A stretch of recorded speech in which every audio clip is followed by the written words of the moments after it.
to this podcast. This is the sports interview section ultimately, isn't it? Yeah, pretty much, yeah. So, bit different. We've already done our first one, so that went well. It's going to be aired soon. But just before we do continue, I was going to give out a word for our sponsors. So, we've got Jot Life, one of our sponsors. So, JL Brands.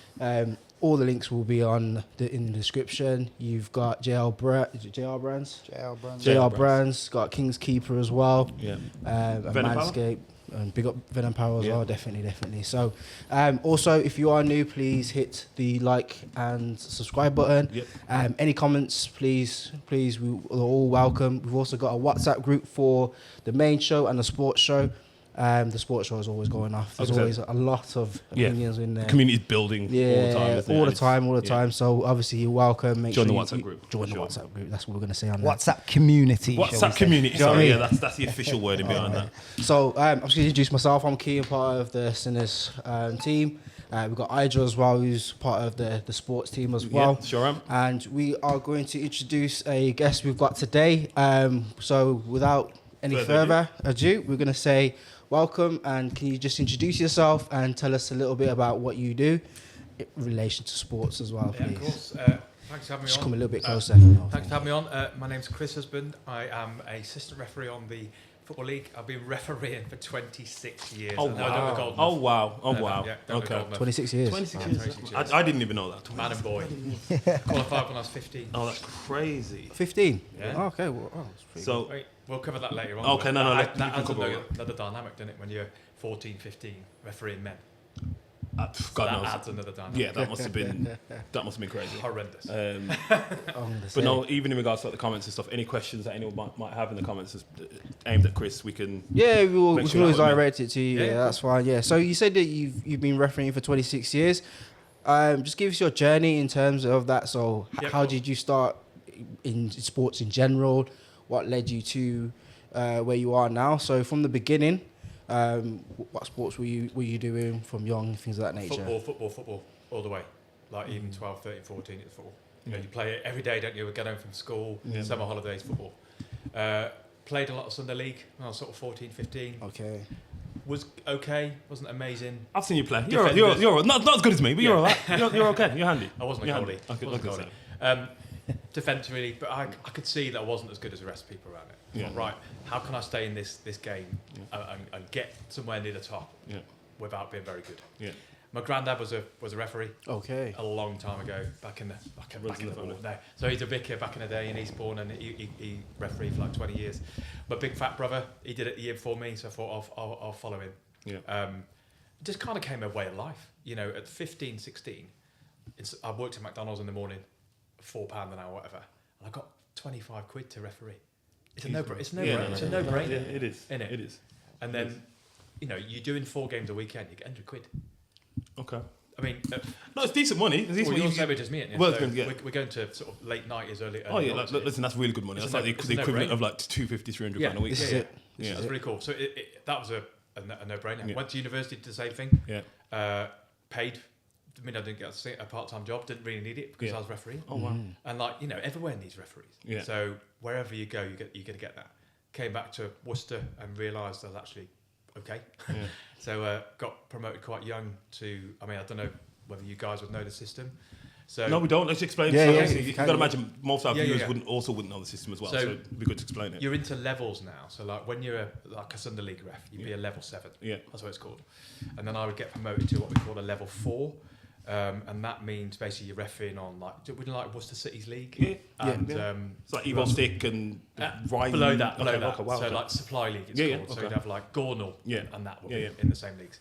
And then you'd run the line. You always run the line 1 league higher. Okay. So I'd run the line on the Evo Stick and stuff. Yeah. After 1 year, I got promoted to the Evo Stick Middle. So that would be what we call contributor league. Wouldn't be much to you, but kind of if you call what we call in the refereeing community is step 1 is the conference. Yeah. Okay. So step 2 is then conference north and south. So it goes on so. Mm-hmm. So then I'd be assistant referee on the conference prem, and then referee in the conference north and south and below. Yeah. And it changed slightly. So that was 22. I was 22 when I did that. So that's pretty young for a referee back in the day. Yeah. And then it took me 8 years to get promoted off that to Football League. Wow. And this is my 10th year as a liner on there. So Yeah. Quality. Okay. I didn't even know that. Yeah. I was going to say, starting so young, you must have seen like the complete shift in football. Yeah, I mean, and even in regards to the respect that referees get and linesmen get. I mean, we can touch about all the stuff that we're seeing in the media at the moment, but being in it for so long, you must have seen, and starting off so young as well, and the respect that you've got to earn as a 15 and 16-year-old boy, sort of managing men. I mean, you start off generally with youth football. So you're doing kids football. Okay. Again, it's its own challenges because you've got lots of adults running that. You've got parents on the sideline, you know, and their little boy's been whatever, and that's your fault. You know, and I've been to lots of games where it's, they're swearing at the kids. Of course, yeah. And then they're swearing at the ref. And you're like, and that's where it's going to come from. So The kid's 15. Yeah, and they're watching their dads and mums swear at referees. This is it. I know we talked about it briefly, but, you know, racism does occur in every level of football. Okay. And I've definitely seen that when I was 14, 15. Yeah. Okay. And how do you challenge that?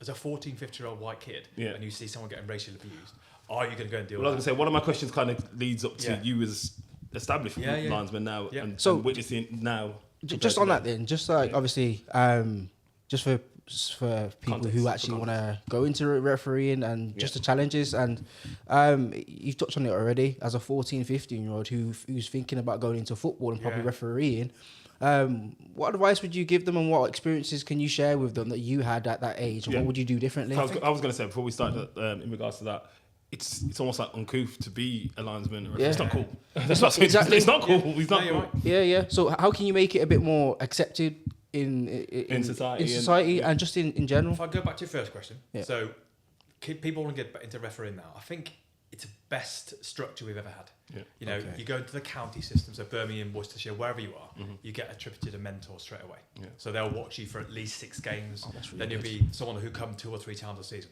Didn't really get that back in the day. Just kind of left to it. You know, and then you'll get observations, you'll get watched, you'll get development steps.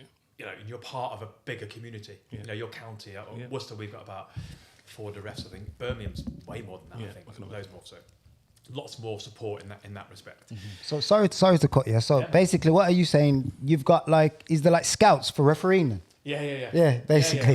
So that's massive. I didn't even know that. There's a big push at the moment on. You've probably seen it. There's been Natalie Aspinall. Yeah, I was going to say females and ethnic minorities. Yeah, of course, quite a few. Yeah. So like Sonny Gill refereed Newcastle and Sheffield United, Brighton Saturday. Was that the gentleman with the Asian gentleman? Yeah. So he came up a couple of years ago.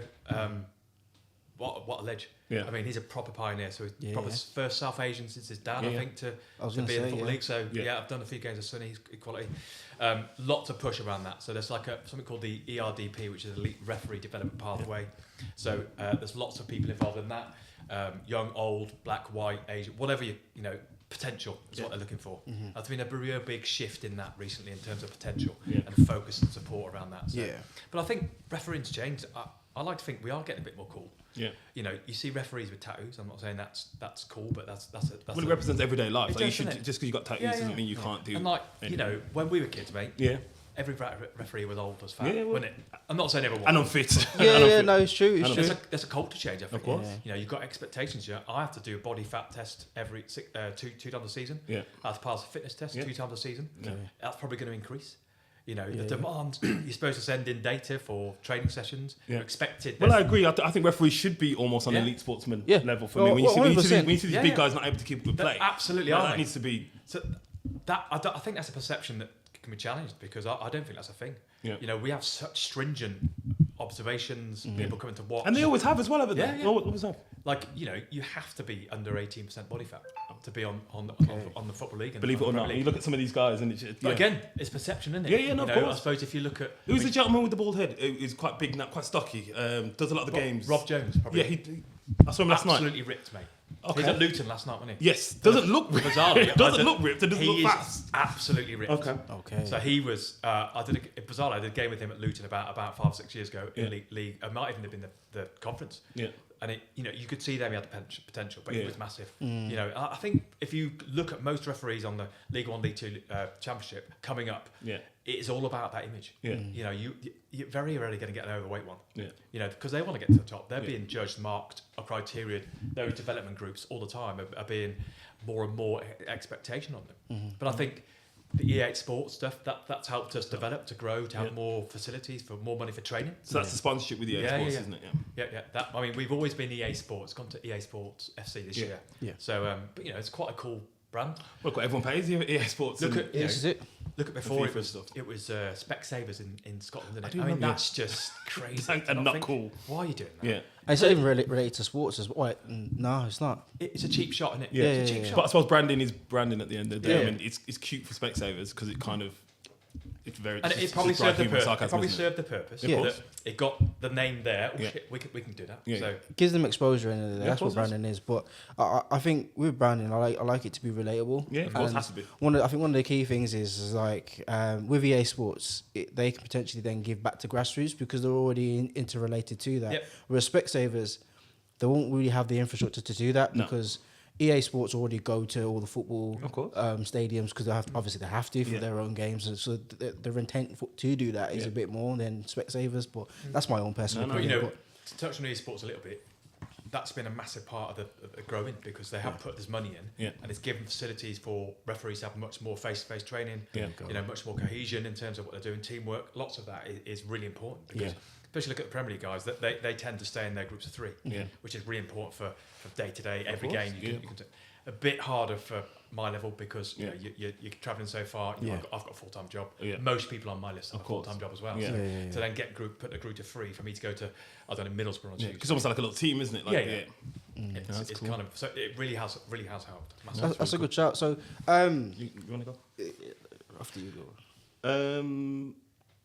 No, I was going to touch on sort of the rising cases of sort of racism that I did want to say it for later on in the pod, but I thought we should just tackle it straight away. I mean, what are your thoughts behind that? What's causing that? And ultimately, how do we tackle? I know you're not going to have all the answers. Yeah.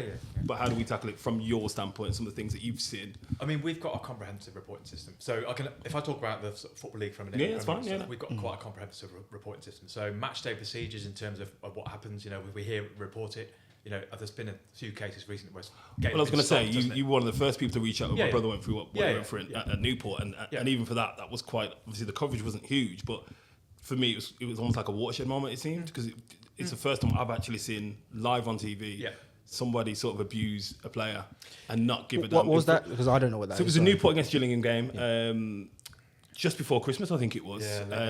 And my brother scored two goals. And a fan came and directly in his face. He ran to the fans to celebrate, and two guys come up and just done the whole monkey thing, clearly. And it was the most brazen racial abuse that I think I've ever seen. Okay. Ultimately, I liken that, mate. The response to that. Do you remember when it might have been lockdown where we all did a knee? Yeah. That was a massive. Yeah, I think Yeah. in terms of raising the awareness of things. Yeah. That day, the club were brilliant, weren't they? Yeah. All the players stopped, pointed at him. The club responded really well. The referee took part in terms of the dealing with it. And it's highlighting that the issues are still there. Are we ever going to solve them? I don't think we're ever going to solve them. Yeah. We've got to deal with it better. of course. How that is. I think the systems are in place. I think they could be firmer. Yeah. I don't see why that one guy should even get away with that. Yeah. Should never come back to it. Never should come back. Well, to that's it right. So if you do that on the street in normal, you're getting jailed. yeah, Yeah. that's jail time straight 100%. up. And it was clear as day. And ultimately, what my brother didn't like was Sky Sports' coverage. So they showed it, They and cut then it out. they stopped showing it. They cut it out. They cut it out, and it was just sort of. And he even tweeted that, look, obviously, thank you for all the messages, but the EFL show showed it, didn't they? yeah, they did. Yeah. The EFL show was amazing. And like I said, pioneers. for Who's Sky the- Sports not to want to do that, ultimately, if the fuckery's going on, you should show it. Yeah. It's not about hiding these people or blurring out his face. No, he's done it. I think to go back to what we're saying about watershed moment, Yeah, that's a really good point because if you go back 10 years, that's not even getting noticed. Is it? No. No one's even batting an eyelid, really. Yeah. I think back to when I was 15, 16, 20, even 25. Some of the things you must have seen. Some of the things I've heard and seen, it was norm. It was accepted. Nobody challenged it. No one at the club would even bat an eyelid. Massive changes, I think, in the last 2, 3, 4 years. Yeah. That you guys might not be, anybody in football fans wouldn't pretty even know. Yeah, we don't know. I was going to match ask, day but protocols what still massive. needs to happen? Because even we're talking about it now, but I still don't know what needs to happen or what has happened in regards to tackling this. For me, football is a reflection of society as much of the time. Oh yeah, it's a shithole at the moment. So it's I mean, effed at the moment. we've had the racism, we've had the what else we had? I can't remember, but it's got to be two pronged. It's got to be these guys, these perpetrators, been dealt with the hardest thing, but also getting reported properly. Yeah. Yeah. It's all good and well supporting on the day. Yeah. 3 months' time, that guy's got life ban, he's got 3 months jail, whatever it is. It's got to be reported as a key factor.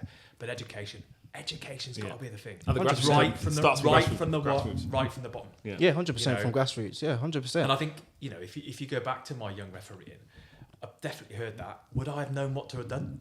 No. Would I have had the balls to, as a 15, 16, 17-year-old, to challenge someone who's doing it on sidelines? So I'm not having that.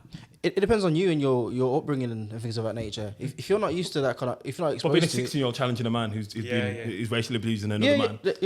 No, but I know people who would challenge, and I know people who wouldn't. Do you get what I'm saying? Yeah, so young. So, 100%. Yeah. I mean, you can challenge by, I wouldn't, say if you're doing it, going to the, I've just said that. Yeah. I'm not happy with that. What happens now? Yeah. I think there's learning around of that. course. Yeah, 100%. Same as it would be homosexual. Yeah. All that stuff. So homophobia and all that. Yeah. But no, 100%. I think that you should be taught how to deal with those kind of conflict management, like from an early age, especially in refereeing, because that's what you're really going to be dealing with. Well, I was going to say, I'll be surprised if they're not now though, because like Chris said, it sounds like they are completely changed. Definitely and it's a full-time job. Yeah. Ultimately, it can lead to a full-time job. It sounds like a full-time job. It's part of the training. Is that conflict management? Is that having that difficult conversation? Is managing adults as a kid? Well, yes, literally. Chris, have you got a specific story that you can share with us? I was going to say that you've experienced. So I have to mention names or clubs or I haven't got one about me. I mean, so sadly, I got assaulted as about an 18-year-old. Punched in the face on a decision. Look, it is what it is. Yeah. That was part of the situation. I know a friend of mine who was refereeing, and I can't remember what happened, but he sent off this kid, and his mum rang on with a brolly and hit him on the head with the brolly. You laugh, but that's disgusting. Yes, but I mean, that happened now. It'd be a completely different response. It was exactly that. We laughed at it. We took the but it's not right. That's assault, man. That's not right. It's not right. But I've certainly heard of a case where an assistant referee got some homophobic abuse, and he reported it. The game was stopped. So very similar to what would happen with players. We still get it. Yeah. We're still affected. Of course, we still hear it. Yeah. It's a different environment, isn't it? Where you've got one man and his dog. You can hear everything. You can hear everything on local parks. Worcestershire's trialling something at the moment now. I think it's part of an FA pilot of 4 or 5 counties that some of the referees wear cameras. So I've heard about that. But again, that's a grassroots. They're trying to grassroots. So then, say if there's an incident, you press a button, it does 15 seconds before, 15 seconds after of that thing. Yeah. The referee doesn't have access to that. He can't see it, and it just goes straight to whatever the evidence. I haven't heard about the results of that, but apparently it's reducing a lot of things. That was mainly to do with referee abuse. Yeah. That wasn't to do with dealing with racial incidents or whatever instance. Yeah. But it's direct. It's direct holistic. Abuse. Because times are changing. I know we're going to allude to that guy who was chased at Port Vale on the weekend on Saturday. That isn't. I would say that's a nice isolated incident, but that's one person from the crowd doing that. You're one person on the park on a Sunday morning. You've got nowhere to go. Yeah, it's completely different, isn't it? But no one's helping you. And that happens on a regular basis. Yeah. Would you say? I wouldn't know the stats, but especially locally, there's a lot of abuse. Have you ever experienced that before? Yeah. But I mean, me and Ija, the reason I know Ija is from the school background, so thick skin, resilient. We're used to that kind of abuse. That abuse, of course, all day. So I kind of just it didn't really affect me. I just dealt with it. But again, that kind of leads me back into what we started with in regards to the questions. Again, I don't know why you'd want to be a referee. Just personally, just knowing that you can potentially get. You are going to get abuse. This is a conversation we've had quite regularly with colleagues of mine. Why the fuck? We're 10 minutes in. I think you can say that. Yeah, I've got the why would you? I've tried to summarise it really. It's a culture. Yeah. Refereeing's a bug. It's a bit like working at our school, mate. You don't just do it because it pays the bills. Yeah. You do it because you love it. You inherently love it. And ultimately, a referee wants to not be known in the slightest. Yeah. Like the best referees, you wouldn't even, who refereed that? Yeah. I don't know. That's the best referee. You go away and you just want to do the best job. Like, I suppose I talked about to Omar about the psychology of refereeing quite a lot. And one of the things is, let's say, for example, we get an offside wrong within 4 minutes. And they've told us you're wrong, and we just have a goal. You've got 86 minutes of thinking to brush that up. What have I done? And you've got to park it, move on to the next decision. Is that what you do? Because how would you, knowing that you've messed up, and just that's pretty. That's a good insight, to be fair, because if you think about it, like, well, think about the Liverpool and Tottenham game. Exactly. Obviously, he knew at half time that he messed up, and it's as big as it is, and it's monumental. And still had to referee. And don't get me wrong, he had, from my point of view, he had a shit game because obviously he sent off shot and whatnot. Okay. but still having that pressure on your shoulders and knowing that millions and millions of people are going to vilify me for this. We are professional. So phones. You're not allowed to use your phone 90 minutes before kickoff. Yeah, that makes sense. That's gone. So for that exact reason, if we come at half time, that's close. You don't want to see your mate's gone. Great decision. Or one mate's gone. Head's gone. Head's gone. Especially from the Premier League. You've got nowhere to hide. You've got 50 odd cameras at a game. You can't hide. You're probably I tried to work it out today. I reckon I've done 2,000 games roughly in that, That's including crazy. Mini football youth tournaments and the things like that. If you made a mistake. Offside. I suppose you think about offside, for example. The ball's coming from here, and I've got to look that way. Yeah. I can't see barefoot ones, can I? No. Right. So I'm inherently knowing when that ball's played. All right. So it's kind of a learned behaviour. Yeah. It's the same with that last body language as well. Is that kind of because they talk about it? If the players argue the decision or whatever, you can tell when they're. But can you tell when they're telling the truth and when they're not? I think generally our rule of thumb is there's two things. If it's close, it's probably onside. Okay. Because by the time you've seen that and seen the ball move, it's probably. It's crazy. All right. The margins are going the other way. So it's called a crossover. It's called yeah. Got the inverse crossover. Yeah. It's probably offside if you think it's close. Okay. So like the other way around. So makes sense. But going back to psychology and stuff. Say if I have on the first, so like football clubs, right? We have a promotion system, right? And we've got a marking system. So we're graded as assistant referee. I'm graded on offside decisions, body language, all the boring things, technical flag technicals and stuff like that. Yeah. So I get a percentage mark out of 100. But then I also get another mark for what we call key match incidents. Yeah. So goals, correctly given, not given, impact on red cards and things. Yeah. They go as a score, either right or wrong. Yeah. Okay. And then that's a separate thing. So pretty much I know if I'm on the first day of the season, a few years ago, I was at Newport actually, got something wrong, first game, right down the bottom. So I know I'm probably fighting to stay on my list. Oh, wow. So that for the rest of the season, that's crazy. That pressure, living with that pressure. And your psychology straight away is, I've got to do this right. I've got to do this right. I've got to do this right. So you're putting pressure on yourself straight away. But it's a high pressure anyway, but even more pressure. No one else knows that. Yeah. If you would come to my game, you wouldn't know, I'm struggling, I'm doing well. Yeah. And the Football League point you to games because A, you're experienced, B, you're doing well, C, geography. There's loads of factors. Availability, lots of people can't do midweek, so there's lots of things on that. But there's lots of things to think about. That makes sense, because sometimes when you see a referee have a bad game, and then the next game, they get relegated. They're publishing, especially in the Premier League. That's their punishment, isn't it? Yeah, exactly. And it's I'd never see how that's even right. That's not really a thing. Okay. So but they make out like it is. So the select group, the Premier League is called select group. Yeah. So they'll do say if there's for example there's a big derby in League One. Say it was Bristol City, Bristol Rovers. Yeah. That may be a select group game or a select group 2 game. Yeah. So someone mucks up on the Saturday, and they're on the Championship game on the Tuesday. That appointment's already done. Yeah. They don't go, we'll yeah. So we get our fixtures on a Monday at 4:00, and that does us for the Friday, Saturday, Sunday, Monday, Tuesday, Wednesday next week. Mm-hmm. Okay. So if someone say the fixtures come out on the Monday, I then go and make a big cock up on the Tuesday night. Yeah. But I might be doing Liverpool Chelsea on the Tuesday. They're not taking you off that. Yeah, because you already. Oh wow. So and obviously unless something goes horrendously wrong and you realise you've got they're already done. Oh wow. So there's lots of thinking into it. I was going to say, can we touch on VAR a little bit, or we can. Because obviously I know, at the level you're operating at, it's not introduced as yet. But are they already sort of implementing different methods into your training? No, not for us. To make it feel like it's so is it ever going to come at that level? Do you think? Select group, that level? And then select group 2, who do the championship. They're all trained. Yeah. So you might get a VAR so on the Prem you'll have. Every game has a VAR and a VAR assistant. Yeah. So the VAR is generally a ref, and the VAR assistant is generally an assistant. Yeah. That assistant isn't actually an assistant referee. It's to watch. Say if there's an ongoing VAR decision, that assistant will then watch the play to make sure there's something else. So so that's what it's for. But no, League 1, League 2, we don't get involved in that. So we can touch upon it a little bit, can't we? I mean, what do you think about this whole sort of mic'd up series? Haven't they just introduced that they're going to start releasing the audio as of next year as the game plays? I think it's brilliant. I think because I've only ever been to one Premier League game with VAR at Villa. Yeah. And we had 3 VAR decisions. I think 3 goals, 4 goals, penalty shout. Yeah. it's that 30-second period of when no one knows what's going on. Especially the crowd. Yeah.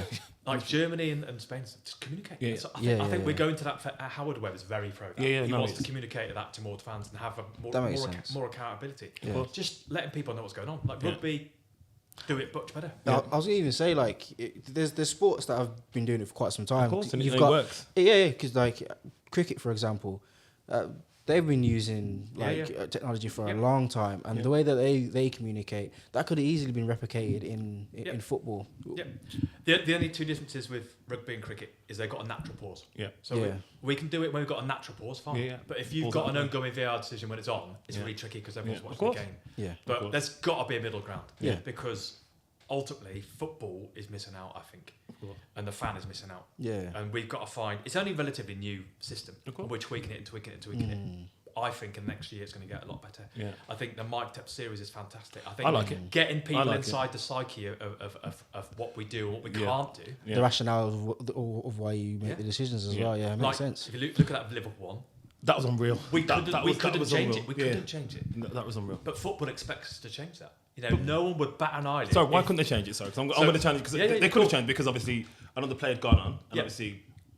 But we've seen it before. You could have stopped the game and given the goal. So the protocol says once you restart that play, you can't start again. So I think because the one guy was pushing for it, wasn't it? The younger guy who was the. So that was the. Was the camera operator, wasn't it? Yeah. No, the floor man. VR magic. Yeah. So he was saying, but there's nowhere to go. Darren England had nowhere to go. Yeah. So. Yeah. No, that makes sense. Okay, fair enough. But with VAR, I think that will come in time. Like everyone knows it's going to come in time. I believe that they've taken away a lot of the responsibility from referees. If I'm honest, a lot of the big games, the key decisions. It could easily be squashed with the referee just saying no. It's the intervention in the VAR that I don't like. So that's why the referee should still be allowed to referee unless they've made. What do you think about that? What do you think about VAR having so much influence over the games and things of that nature? I think it's two-pronged. I think if you take VAR, let's go back 5 years, it wasn't introduced. People were crying out for something. Offsides were made. Offside goals were made. And I suppose a lot of the keeper contact with it really. When we've introduced VAR, it's given the referee a bit of scope to go and back, I think. But also, we're still judged similar to me, they're still judged on every decision. Of course. Yeah. So Anthony Taylor, for example, if he gives a penalty, he's judged on that. If VAR go back and change it, he's missed. That's his KMD. Of course, that will count against him. So it counts against of course, yeah. So I think it's an easy get out of jail for people who are criticising VAR to say the referees have lost their focus. Yeah. Because I don't think they have. No. I think they've got a fail-safe, if you like. If they've got a huge cock-up, they can go back and change it. I don't think it's changed the way they make decisions at all. Okay. Obviously, I'm in the system. Yeah. You're going to say that. We see it strictly as fans. Yeah. I'm not emotionally and this is why you're here. This is what we want to explain to the viewers. I disagree with that, but okay. Why?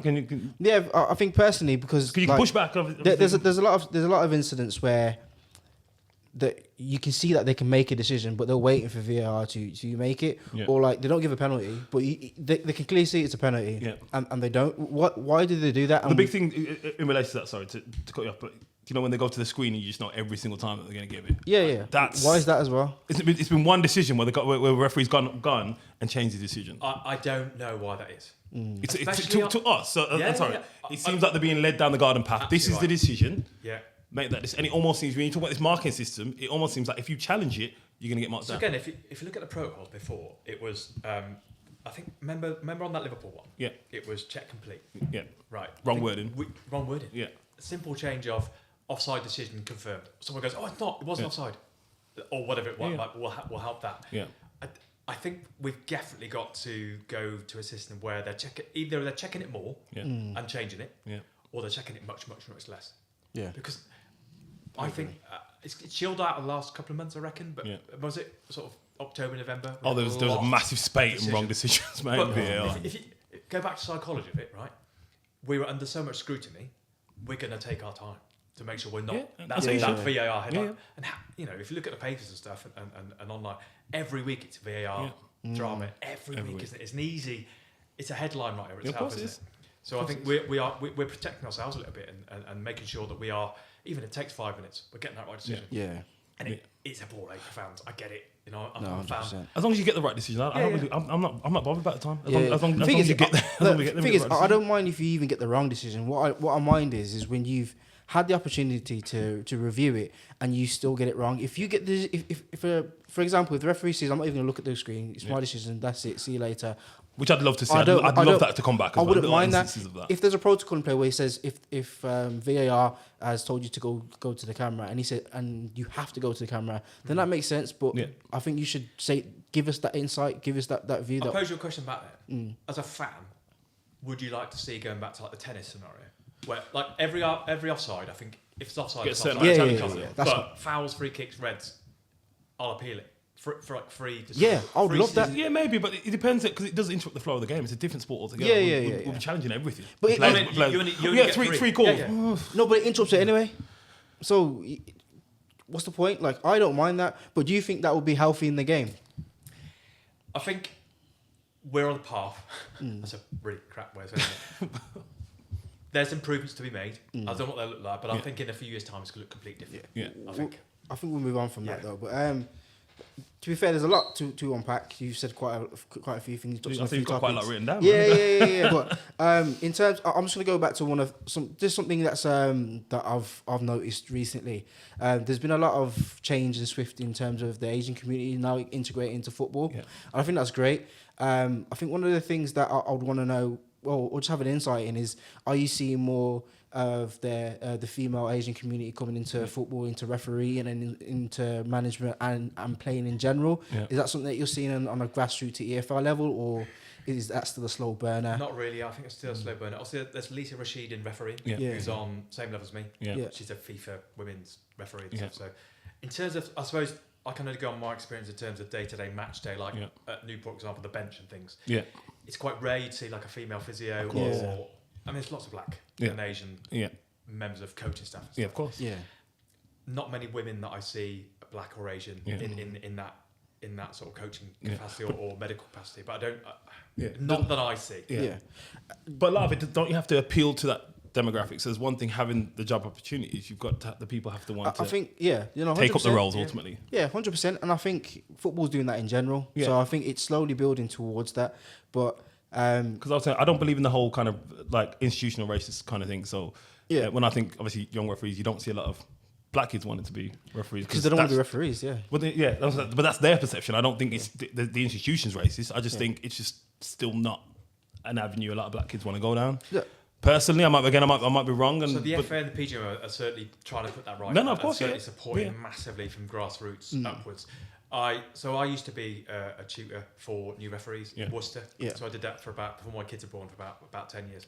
So the structures are really there in place, and they often do women only courses. They might do kid only courses. I don't know if there's black or ethnic only courses, but it would certainly help in that format, and the support should be there. But that makes sense though, because obviously I didn't know that they had all that in place and they have tutorships and stuff. So it's interesting to know that they've actually got those mechanisms. I think me personally, it should be presented a little bit more. Like, do you go to schools? Do you go to grassroots so I know training? The Premier League certainly work with schools. So there's as a football program they do. A lot of stuff from McDonald's and stuff, don't they? There's a guy locally. I can't remember his name. Other restaurants available. I'm just going to quickly throw that in. There's lots of work done in schools. Lots of it. I can't remember the name of the program, but it's very. And as I said, with Mark Clattenburg doing the Gladiators now, that will be, I don't know, that opens up new eyes. I quite like Mark Clattenburg. I know he gets a lot of stick because he just seems to be after the money and fame himself. But I think it's quite cool. Have you seen that? The new Gladiators? No, I haven't seen it. Well, you know, John, Gladiator! That's Mark Clattenburg, who used to be ex-referee. Yeah, he does it. He's the new John Anderson. He's the new John Anderson. Does the same thing. And it was wild. And obviously you got the football commentators doing it as well, doing the whole... So it's... Pick on what Fred you said earlier about careers. You know, there is a career pathway in refereeing. Yeah. 100%. And like I said, when I'm 15, 16, 17, if you can see what a referee earns or the X, Y, what does a referee earn? Just for those who don't know. I don't just actually roundabout. I think the Premier League referee's about 80 grand, I think. A year? Yeah. Plus match fees. Plus match fees. Okay. It equates to a lot more than that, though, doesn't it? Okay. Oh, well, if you're on FIFA as well, you get paid for away trips and things. But yeah, because I said they're not part time. They're not work. It's full time job now. Isn't it? So Premier League are all full time. Championship are all full time. Pretty much full time. Yeah. Some of the assistants aren't, but then below me we're not. So okay, fair enough. So it leads on. Yeah. So in terms of your own personal goals, what's your aspirations in terms of where you want to be? Where you want to be? Where you want to go? Exactly. Yeah. I 5 years time. Everyone wants to be in a Premier League, don't they? Yeah. Probably a little bit too old. So 40 is pretty old in refereeing. Because they retire at 50? No retirement age now. Okay. So it was about 15 years ago. The EU regulation took 48. It was. Yeah. Oh wow. Okay. And then as long as you pass the fitness test. Well, you're kind of a fit dude. Yeah. Lava. So you could kind of. Thanks, mate. Yeah. I don't. Yeah. That's really kind. Too young? Too old? Probably, yeah. But you've got all the experience. To progress, to progress where you need to be. Yeah. You've got to be. I think as you get to 40, mate, you start losing that. I wouldn't know, mate. I'm 41 next month. You do put a bit of body fat on. Yeah. You do. Yeah. It does. Naturally. Your recovery's harder. Yeah. You have to train harder to get where you need to be. Your knees hurt, your back hurts, all that. You've got families, you've got kids, you've got full-time jobs. If you say you're 21, 22, 23, you've got the world, you've got a wife. The world's so your you can train. You can, say for example, I got promoted this year, which I won't. I'd go for that, for example, on Tuesday night, I'd have to go to Middlesbrough. Right. How am I selling that to the wife? I've got to leave school at 1. I'm not getting back. I might even stay over. I'm not coming back. I won't see the kids, and it's hard. Yeah. If you're 21, 22, 23, you can do Different it. kid. So just If it's your full-time job, you can, as a referee, you can do that. So you wouldn't want it? I'd love it. I'd love. Could you do it? I'd love to give it a go. We're throwing it out in the universe. What about positivity and manifestation? I'd love to go it for a year. Yeah. I'm nowhere near it this year, but if I can get in and around next year, I'd love to do it for a year. Yeah. Just try it. It would be physically challenging, but football's been my life.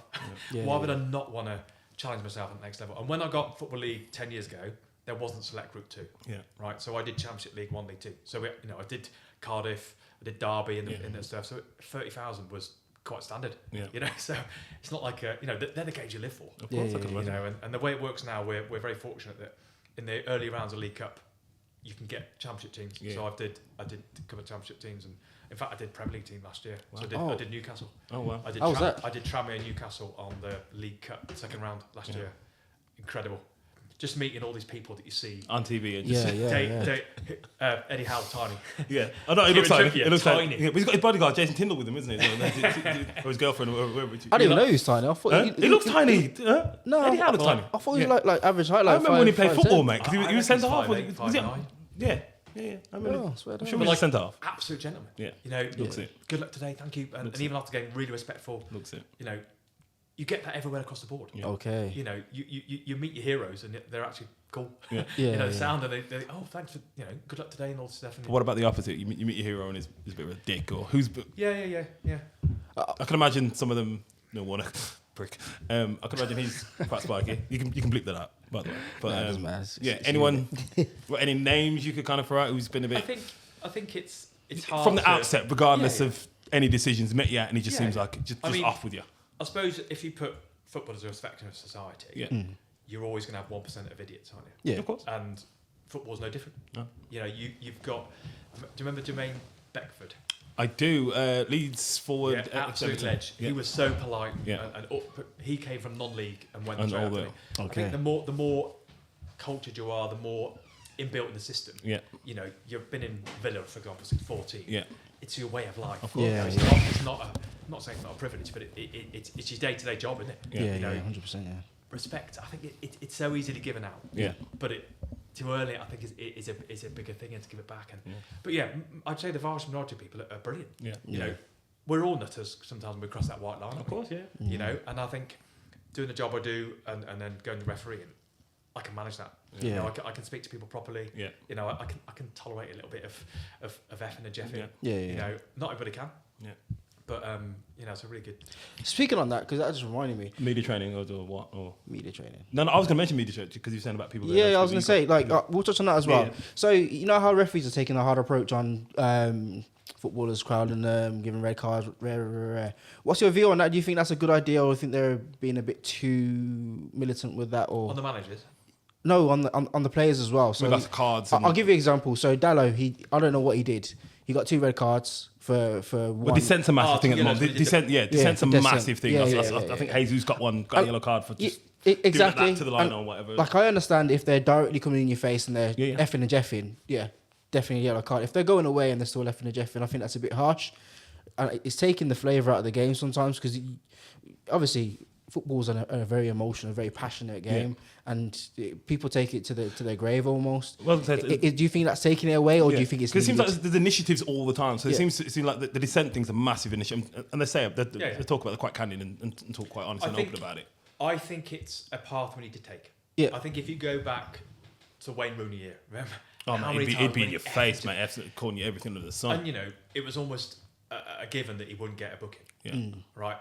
I think we're at a situation now where we need to deal with that. Yeah. You've got, if you're talking about recruitment, retention referees, they're watching TV, they're seeing someone doing that to the ref. Yeah. He's going, I ain't doing that. I'm not going to face that in the part. I think it's true. But there's ways and means of doing it. I think we've introduced it at the right time. Yeah. I think this season's been a big push, especially the managers and the players. I think generally what happens is someone's swearing at you, but it's close. Yeah. No one's knowing what's going on. No one can see it. Everyone can see this, can't they? Everyone can see that being done and that being done and throwing the ball down. Yeah. I think we've got a duty to deal with that. Yeah. So I actually agree with that. I think a yellow card for that. The kicking the ball away, I don't agree with. The kicking I do. Kicking the ball away. Yeah. What's your point of it? What's your point of kicking that ball away? I would say in some instances, it don't even look like they're kicking the ball away. It's just almost like it's like a little, your team's been directly affected by that. So I say Trent do it any other who kicked it that far, he's just kicked it just because of just I don't know. It's just it's almost like a habit sort of thing. And I'm just and it's like yellow card. And you're like for that, the whole slamming the ball down, I agree with but the whole sort of just kicking it away a little bit and getting yellow cards just. One of the reasons that was brought in, mate, was for game time play. Okay, I knew he was going to go there, Remember the start of the season, we had 13, 14, 15 minutes. And we're still getting it now. We're still getting it. 99-minute goals. It's reduced massively by about 75% or something. The added time's reduced on. You watch a game of football now, especially at our level, it's so much quicker. Yeah. Like, people don't do that. Yeah. The first 10 weeks, we were booking left, right and centre for that, quite rightly. Added on time, left, right and centre. We don't see it anymore. Literally, people are walking... Yeah. It's like the yellow card for taking the top off. Yeah. How many times do you see people go, actually, I won't do that? No, that's true. Firmino used to do that. Yeah, exactly. I think that's pretty much most of the questions. To be fair, you've covered most of the things I wanted to cover just through natural conversation. I was going to say, because you're going to stay on the table next and we're going to talk football. So we're going to... got a bit of that. But what did you regret? As we are the sinners, so there is obviously, we know there's a bit of banter across referees and things of that nature. So can you give, like, without naming names, a time where you've had something like what the hell's that? Like in like you must see some crazy. You must see some crazy. Yeah, exactly. Anything crazy. I think one thing to think is that we are just human beings. Yeah. Football loving humans at the end of the day. And this will help change the perception of you being on here. I think we're all mic'd up, right? Yeah. If someone makes a fuck up at the other end, I'm not sitting quiet. I'm like, what the fuck have you done there? Yeah. Come on. Yeah. And we're always taking a piss. Yeah. We're just blokes. Yeah, and girls. Who love football, who take the piss. I'll get back to one. That's a really good question because lockdown, right? You guys are all stuck at home. We could hear everything. You guys are all stuck at home. Yeah. Right? I was with 4 of my mates in a changing room. Yeah. Talking football, talking bollocks. Yeah. And having a laugh. Yeah. Getting out of the house for 8 hours a day, coming back. That was amazing. That's cool. All right. No different on there. Yes, we've got rules and protocols to follow. You're not going to swear at a player, you're not going to think. But if my mate's just dropped his flag, he's getting the piss taken out of him. Yeah. If I've done something stupid, sure as hell I'm getting the shit ripped out of me all the time. Text, changing rooms, WhatsApp, everyone's taking a piss. Yeah. That's the only way you learn, isn't it? Yeah. No, 100%. If the linesman, in an actual game, because I've seen linesmen like stand staunch, like a player could be like shouting in their face, and they're just like, it's true, isn't it? Like, is that what you're told to do? Yeah, I was gonna say, that's good. It's just above the head. Yeah, it's not the first. It's tongue in cheek, really, isn't it? It's not the first time I've heard. Very rarely they don't even give it back. Sometimes, isn't it? Like, Yeah, a player will be in their face, like having a go, and you just say like, paying attention not even saying anything. Yeah, it's just probably we've heard it 50 times, 500, 5,000 times before, and it's not even. It doesn't even register. So you've not even at one occasion been close to snapping. Like, it's called you something like. Oh yeah, of course. Yeah, probably have to. Yeah. Especially like you say in lockdown, they can hear everything. Yeah. Yeah, you got no trouble then. Yeah, that's No, crazy. that's everything for me anyway. And me. Like, anything else you want to add? Or thank you, Chris. Thank you for coming on the show. And Pleasure. obviously, you're going to be on the next section where we're going to talk football. We're going to talk all things Bolton Wanderers as well a little bit. So we're going to talk JJ Kutcher. And I was going to say before we finish, favourite Bolton player of all time? Djorkaeff by a mile. Yuri Djorkaeff, okay. He just former World Cup winner, European Cup winner. That era, for those who don't know, was brilliant. But when he brought in Yuri Djorkaeff, I was thinking, this is big time.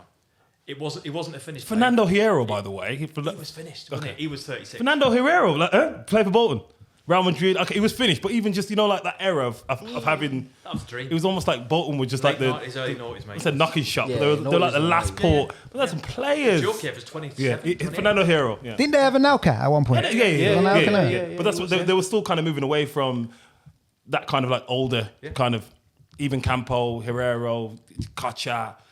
The list goes on. Who was their manager them times? Big Sam, mate. Big Sam and Little Sam, innit? Big Sam and Little Sam. But we can touch upon it, definitely for sure. Thank you for having us. Thanks for me. Appreciate it. Cinesport podcast. Yeah, there you go. Back soon again, it's been a pleasure to have you guys here. Again, if you enjoyed, make a comment. Like, share, follow, comment. Exactly. All that good stuff. Any questions you got aimed at Chris? It helps the community. It helps us to continue making the content. So we do appreciate it. But I'm Key, and I'll I'm RJ. We're out, man. Thank you, Chris. Pleasure. Thank you. All right. Thank you. It's not bad, is it?